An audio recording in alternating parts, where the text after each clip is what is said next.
So I'm sitting here thinking about the brand new Nikon ZR, and that's a camera that is very interesting to me. Not because I absolutely need that camera, because I have a lot of other cameras, that I have access to, that I own, ranging in price and type of job and so on. I just love tech and I love innovation and I love working with R3D. And the possibility that a mirrorless camera can give me access to R3D is really what's drawing me to this camera. And my hesitation, and the reason why I'm in this weird, I don't even know what to call it, I'm confused about the camera, is because I've seen a lot of videos with a lot of different creators with different capabilities and different things that they've been able to accomplish and so on with that camera.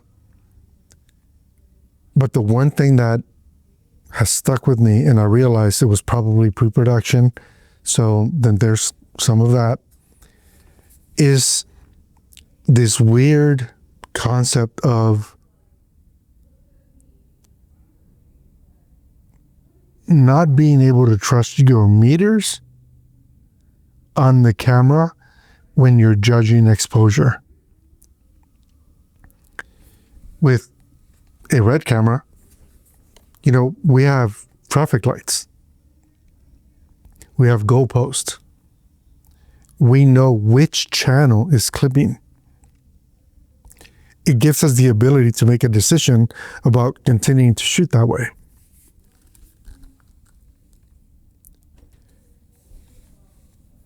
And I realized that the Nikon ZR doesn't have these tools,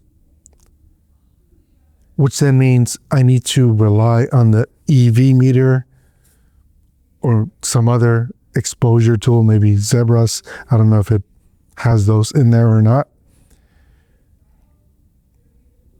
But this idea of not trusting what the EV meter is showing me is the only reason why I haven't pre-ordered the Nikon ZR. I mean, I'm in the US, we call it Nikon. I realize it's Nikon. If I knew that beyond just putting the RED name on the camera, it had the RED reliability, I would have pre-ordered without any hesitation at all.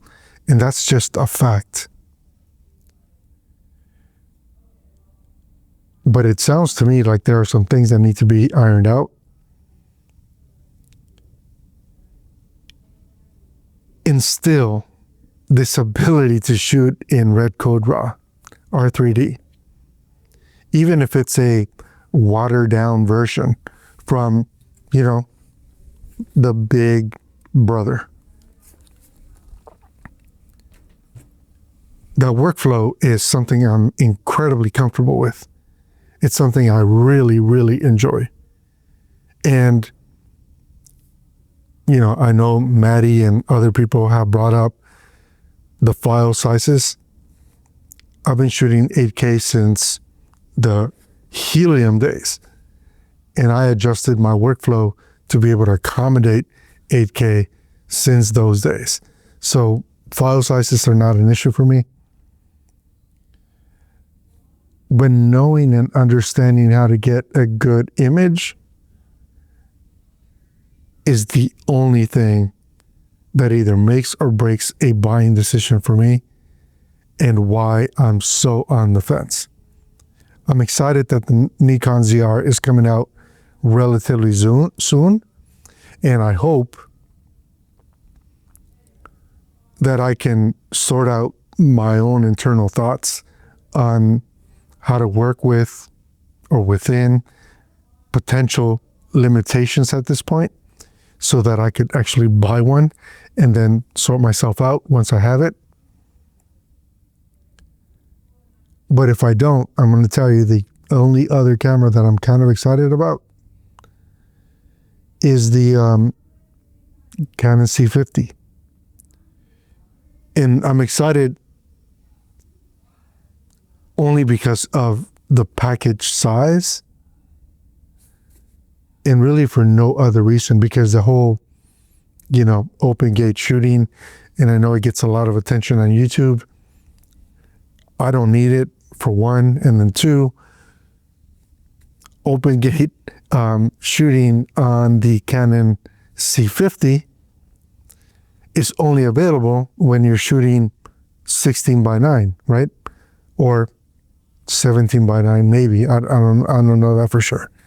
But it is definitely not available when you're shooting open gate, which is when it would be the absolute most useful. When you're able to capture both a horizontal image and a vertical image at the same time, it would be the most useful in an open gate setting versus just essentially taking a crop out of a 16:9 image to make it vertical, because it forces you to shoot a lot wider for your 16:9 content. I don't know. I feel like Big Cook at this point.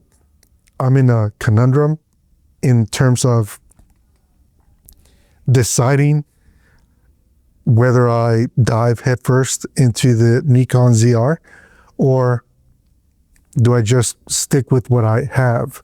And the reason why I have, tools like this is because of the RF mount. That's true for my Komodo X, and of course, it's true for my Raptor X. I'm locked in because I spent a lot of money on lenses. So no matter what other camera, including the one I'm shooting on right now, lenses